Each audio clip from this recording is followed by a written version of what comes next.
Hold on, maybe I can give you this this view here. Do it the other way. Do it the other way. Oh.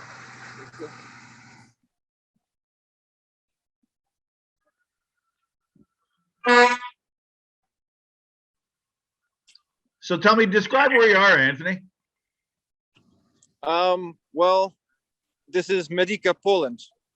We are actually, I'm going to flip you back around and I'll show you again. So where that truck just came through, that right there is the car crossing into Ukraine. And then on the other side of that, in 2 kilometers, I'm pretty sure they said it's 2 kilometers, is Lviv. What brought you to go there? Like, why? Well, yeah, it was, well, my wife and I were looking at everything coming out of Ukraine, the news reports, the pictures, the video, and she could tell that it was bothering me. And eventually she just asked, if I had decided if I was going to go. And I hadn't at that time, but I thought about it for a few minutes and I finally answered her and I said, if it were Canada, we want someone to come and help us. But as I was saying that, I kind of had this realization that it never would be Canada, because we were lucky enough to be put in the right geographical location. We got a decent democratic government. We had abundance of natural resources. We made all the right allies. So, it never would be us. And the Ukrainians, it's not that they didn't ask for Russia to be their neighbor. It's not their fault. They were born into the Baltics, which has been at war for like 500 years or more. It's just not fair to them. Every country around the world should have what Canada has or better. Even the Russians should be able to enjoy that. Have you been, you got there Saturday? Yeah. Tell me about your journey even there. Like, in a way, how would you start even something to go there? All of a sudden you're from Port Hope and all of a sudden 24 hours later you're in Poland. Yeah, it's actually a crazy story. Because I just posted on Twitter that I decided to go, and I had no plan, by the way. It was just basically get here and go from there. I received a Twitter DM from a famous Ukrainian tennis star, Sergei Stakovsky, and he said, "Hey, dude, I'm thinking about going back home to fight too. If you're serious, I'll buy your flight." So we talked, and he bought me a flight to Budapest, and he was supposed to be meeting me at the airport. And things started heating up in Kiev, so he went in early. So I was stranded in Budapest for a few hours. Canadian embassy was closed, Ukrainian embassy closed. So I sat down in a hotel for a few hours while I figured things out. I decided that I would go rent a car and drive to Rzeszów. And as I was taking the taxi there, this taxi driver, the best taxi driver in the entire world, he helped me figure out, we talked about the train. He got me on the website on my phone. He helped me through the whole process, pulled the car over and did this all with me. Then he took me to the train station to ask them about the tickets. And he made sure that we got the right tickets. And then he left me at the hotel because it wasn't for another couple hours. He came back at 7:00 that night to grab me, and I got on the train going to Rzeszów. Then and forgive me, and I don't know my geography. So are we talking Poland? Yeah. Okay. So Rzeszów's in Poland, Budapest, obviously Hungary. Yeah. So it was about a 12-hour train ride, something like that. I had to switch trains in the middle of the night, and if I didn't have help from a random guy, English-speaking Polish guy, I wouldn't have made the train. As soon as I stepped off the platform, it was he could tell I was confused, and he asked what I was doing and stuff, and I showed him my ticket, and I said there's no signs here, and it turns out that I had to go underground and across and up, and he helped me, and we literally ran the entire way. I got on the train, and as soon as I got on with all my stuff, they closed the doors. I was getting into Rzeszów, and my dad put on Twitter that I was about to get there and I would need a ride. And then like 5 minutes later, I had a message from someone saying, "Hey, my cousin's coming to get you right now." This lady was in the UK. She called her cousin and woke her up and had her come to the train station and pick me up. And then she turned out to be a medical student. So we went out to some medical supply stores. Everything was out of stock. She took me out for lunch and to the mall to get a few things. She didn't let me pay for a single thing the entire day. She was amazing. And she's going to be helping me get more medical supplies as I need them and as they come in stock. And so she ended up driving me down. What's your background? It is medical. It's not military. Not military, no. I tried to join the Canadian Armed Forces 3 years ago, but I was denied due to a blood disorder, low platelets. So my certification is emergency medical responder. It's the 4th level of paramedicine in Canada, so it's the lowest level. In the States, it would be equivalent to EMTB. And to, again, correct me, but I mean, you do satirical stuff. Like, yeah, when you're home. I've been a comedian. I've been a comedian for like a year and a half. Just posting stupid videos on Twitter. Just mocking, like you go to rallies and mock them. Is that safe to say? Well, the rallies only started, recently because we didn't really have a lot in Canada to go to, right? It's not like there's, Trump rallies up here. So I was just doing videos where I would dress up as a Trump supporter and, say stupid stuff. And then the rallies, obviously, I spent 3 weekends in Ottawa and then 1 in Toronto. Do you speak the language over there? No. And honestly, I haven't even really picked anything up because I haven't been forced to. Like, there's enough English-speaking people here that it's not a problem. What do they think of you coming from Canada there? Everyone's like, I can't believe you came so far just to help here. Everyone loves the Canadian flag. So we're in the green zone. We're on the Poland side, so it's fine here. So I have the Canadian flag on. Once we get into the red zone, I'll be debadging entirely, just for the sake of, like, if I'm captured or even if it's, pictures, etc., then there could be, there's NATO forces in country here. So you're on the, safe to say, and I want to get this obviously correct, you're on the Poland-Ukrainian border? Yep. Yeah. The town is called Medyka. It's Medyka. Okay. Maybe you can give me one of your dot things where I know where you are. You know how you? Sorry, do you want it? You know how you sent me where you were before when you sent me a text and it? Oh yeah. You don't have to do it now, but I mean, just what's it like there? Tell me what it's like. Are you getting any people from Ukraine over? Like, are they? Oh yeah. So the foot border has essentially the queue has basically cleared, but it was previously like a 4-day wait in the foot queue, like, to get over. It's still about 2 days if you're coming by car. Now the queue for coming in by foot has cleared, so now we're just getting groups sporadically. Like, people are just traveling as groups now, so we'll get in groups of 20 or 30 people at a time. And especially tonight, we've had a lot of hypothermic patients. 2 have collapsed. A lot of these people aren't drinking or eating on their trip just because there's nothing to eat or drink. It's not a great situation here for them. What are they? What are the stories like? Heart-wrenching? Well, being that I don't speak the language, I can't talk to a lot of the people. But most of the people that I can talk to are like they're African. So Gambia, South Africa, Namibia, a few other places. So they speak a lot of English, which is awesome. And yeah, their stories suck. Now, why are they? Like, and forgive me, 'cause they don't know the geography, but why are you seeing them come in? So usually these people are in Ukraine, like, studying, is what I'm getting. So they're in some type of school. But Okay. basically, among them, like, unanimously, the narrative is that Ukrainians treat them like dogs. So it's like when they're Like they're literally thrown food, and like not food, but like pieces of food, like a cracker, that kind of stuff. And that's the people that are studying there. Yeah, And that's Ukrainians doing that?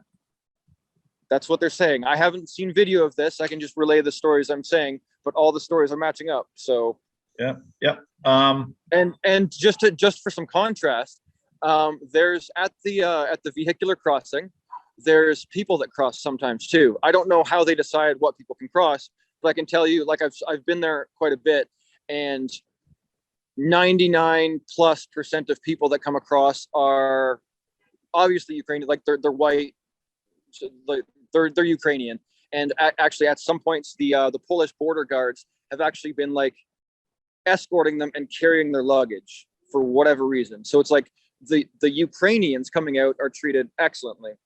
You know, Africans not so much. Okay. Where do they go when they come over, or do you see where they go? Like, in other words, are they staying around where you are? So I'm at Camp 1, which is in Medica. Camp 2 is in Zemshul, and that's about a 15-minute drive away from here. I can send you a dot for that if you want to. I've been to that camp a few times. That camp is much bigger, much better equipped. They have a lot more supplies. Like I've personally been going to the local Home Depot, which is here, it's Castorama, and buying stuff that we need, because people are donating stuff that we don't need, and the stuff we don't need we're not getting. Like we have a lot of baby food and stuff like that, but we have like no kids coming through here. Like now, they come through as groups, so there'll be like 1 or 2 children at a time maybe. But when it was like a big long 4-day queue, yeah, we had constantly had kids coming through, but not so much anymore. So like I know, I get it. People want to donate to feel like they're helping kids, but we just don't have that many. Do you want people to donate, and how can they donate it if that's what you want? And what should they donate? Like, I guess money, and then Okay. you get the stuff. I take it it's money, and then you get the stuff. So just for the record, I do have a thing set up for donations, but people asked me if I would take donations before I ever asked anyone, just to put that on the record. So yes, I do have a link set up on my Twitter. It's a coffee account is what it's called. So it takes PayPal and credit cards. So as much as I'd love to say send stuff here, like I don't have an address. Shipping is expensive and takes long. It's easier for us to just buy from a local shop, even though I don't have the connections to buy in bulk. So yeah, it's cash is the easiest thing. Like I need to go out tomorrow to buy socks, pillows, gloves, hand warmers if we could find them. Like we have a whole list of stuff. I'm trying to get a generator because they have a generator here at the camp, but our medical tent, they keep shutting off our electrical for some reason. So we need to have our own generator because we don't even have lights right now. How many people are at the camp, roughly? Oh, currently refugees, there has to be 300, maybe 400. If you give me a minute, I can even show you one of the tents where they're sleeping. Sure. They hopefully I won't lose you then. What'd your wife think about you going? Oh, she hated it. I mean, she understood.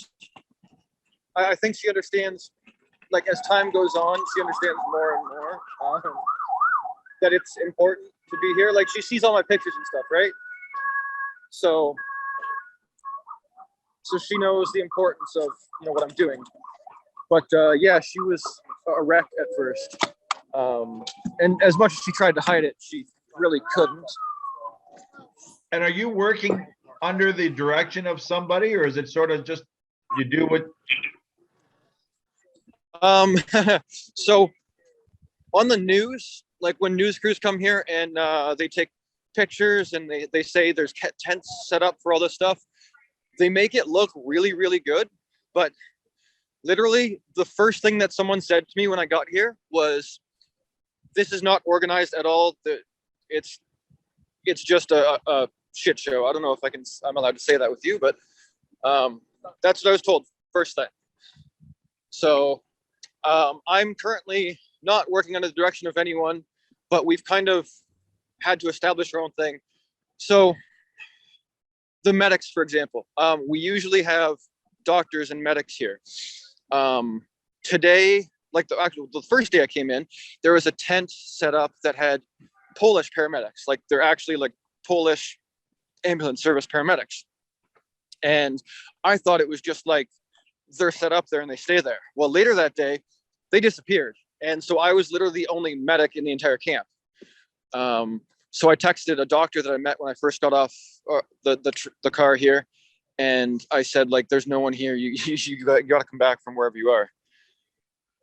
Tonight, like that white tent that we're at, that's an Israeli tent. So the Israeli medical staff was leaving as I was coming back into town earlier, and they said,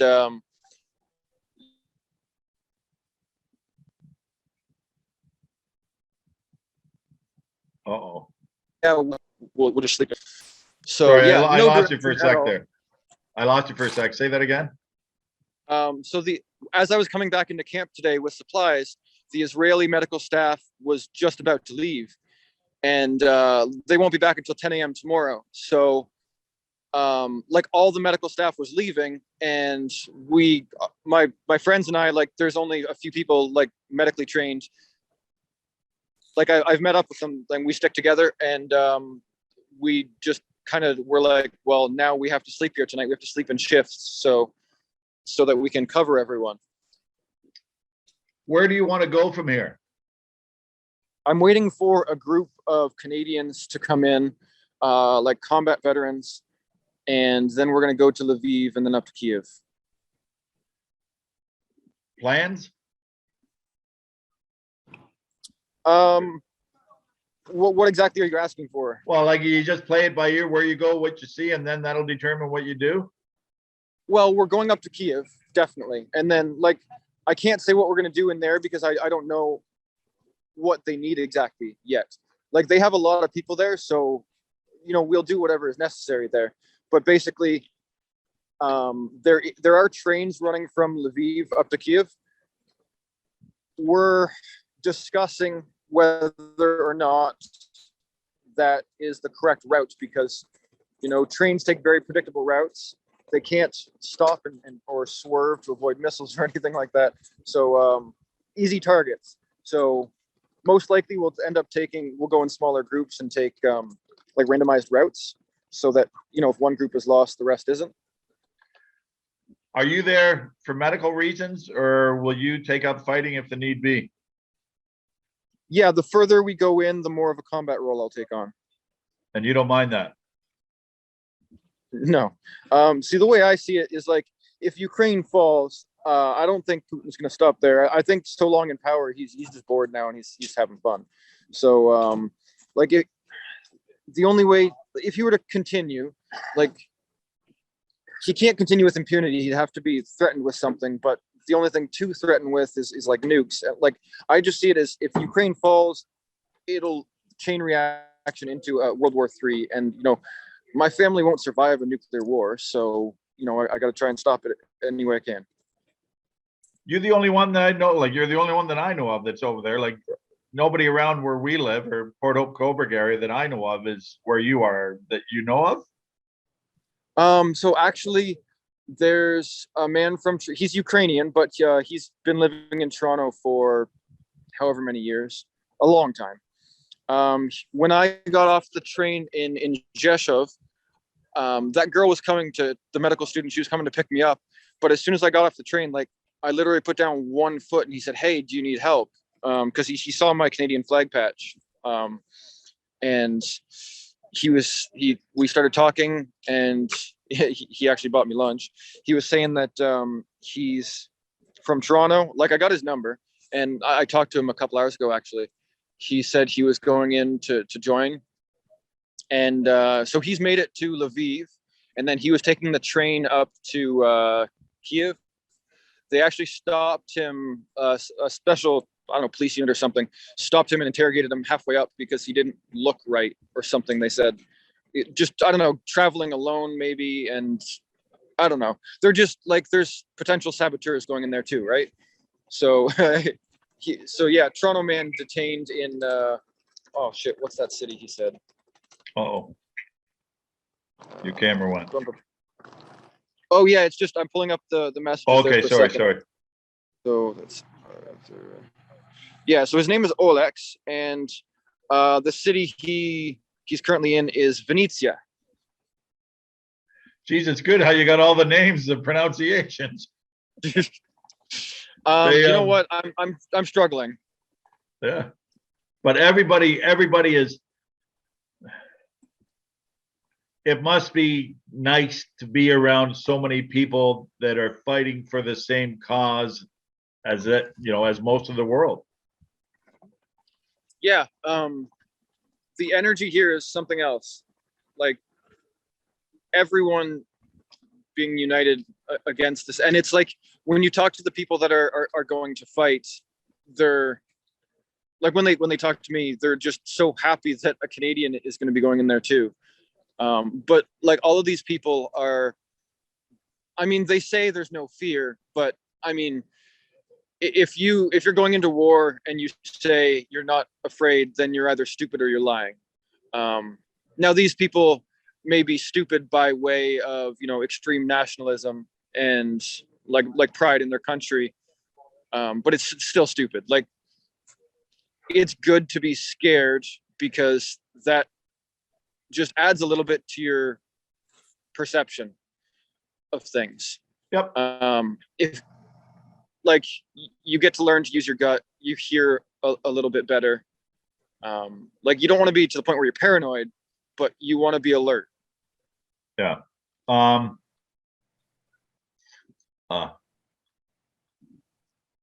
Okay. Here's the tents, by the way. There's one tent and there's another one.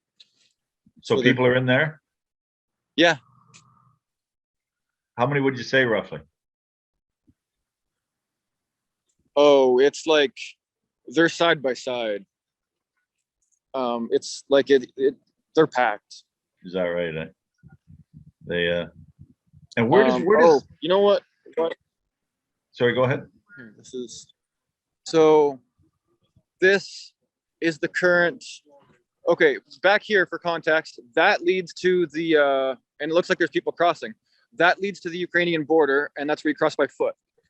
So this is where people can come in and sleep. And over here, so we have some shops here. They're not open right now, but there's shops there. Now, this spot right here that we're looking at, when I first came here, there was like sort of an aid station set up. So we had all our supplies here. All the volunteers have all their stuff here. We were doing, there was a food soup kitchen type thing. Now, last night, after I went back to the hotel to get some sleep, like I only found out this today, like a few hours ago. They had to move that all away because it was basically attacked. People that had come across, desperate for food and water, just, I don't know, they felt that they needed to get in front of other people. Maybe it started a fight and the fight turned into a mob. I'm not sure exactly, but their supplies were destroyed. There was people injured. Actually, yesterday, behind one of these tents, there was a woman that was stabbed. Really? Was she a refugee, I take it? I don't know the details. I wasn't here for that. I just heard about it from one of the other volunteers. When do you expect to go in then to Ukraine? When it's so the group of Canadians, I actually just texted them the leader, like 15 minutes ago. He's confirming the flights with everyone now, and it'll either be, he said it's either, what day are we at? Shit. Tuesday here. Today, Tuesday in Canada, right? Yeah. Yeah. Yeah, because I'm already on Wednesday. So yeah, he's either leaving Wednesday your time or Thursday your time. So you should be going into waiting for them to get here, and then we're going in. Okay. How old are you? How old? Uh-oh. How old are you? Oh, You there? 29. Yeah, they 29? can Okay. listen you. Okay. I Yeah, am, hold on. Hold on. I am, I hear, You hear? Oh, you're Polish. yes, yes, Yes, okay. yes, hear. I help people Ukraine, yeah? You want to volunteer? Yes, yes, yes. Ale no, this black kurwa people, fucking kurwa. No. You know why? Why? Today, Yeah. in Przemyśl, black people, you know, what is this? Stab? Yes, Polish people. Why? What? This why? This two? This three? My English is little bit Okay. I understand what you're saying, but it wasn't these black people. don't like, don't like, Oh, don't okay. like. Okay. Why? Kurwa, Tarzan, pomóż mi sobie coś powiedzieć. No kurwa, że These black guys, they attacks our women. To the closest city over here. Okay. Well, if it was in that city, it wasn't these guys. Hey, they didn't commit the crime. Okay, it was someone else. They're being good. no. You know what is this? I'm sorry, I don't. Jimshul. I don't know. This is football club. Football club. Okay. Yeah. Okay. Just People. We are hooligans from Yeah. the closest. Przemyśl. Yeah. People.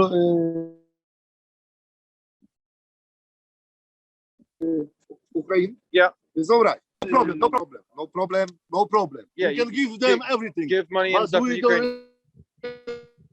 like Yeah. these black guys who attack us, who attack our women, who attack our shops, who attack. I have my big problem. Kurwa. This black people. Kurwa. Okay. We are not Let- Russian. Hold on. We Let me- we want to protect our family. You know. I understand.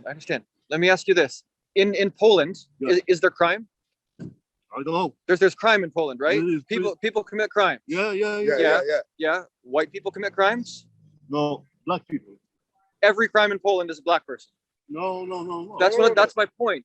Okay, you can't just say every white person is bad because a white person commits a crime. That you can't do that with black people either. These guys are being good. No. Student. We're not sure. Student. Jak jest 50? Watch your Okay. eyes. We respect people who scared this world, this everything, but we want to protect our family, you know. Okay, just don't start any trouble.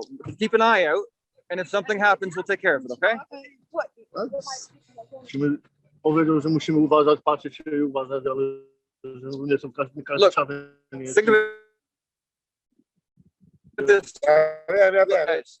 Yeah. Dlaczego? Bo jak mu powiedzieć, jak mu powiedzieć, dlaczego tak? Najpierw na Białorusi, kurwa, Polska broniła tej kurwa granicy, a teraz kurwa oni tutaj sobie weszli. First, all ci, this co- guy, How many? they How many are there? were close How to many? the Two. border with Two. Belarus, you know. Now, Belarus, yeah. now, all the people is close to this border, you know. Yeah. We don't know why. Okay. Half years, kurwa, pół roku kurwa broniliśmy, kurwa. Look, just A teraz kurwa Jest. wszystko przyszło tędy tu, kurwa. I to nie są kurwa, this is no students. No. if you guys do stuff, if you take it into your own hands, you know better than they are. Don't start anything. We'll take care of it. We're here for that. Okay? It's easy to talk like that. You know what they do in our city? They attack our shops, our women, with the knives. Can you look into the future and say that they're going to do that? You I don't can't. know. I don't know. Everyone looks the same.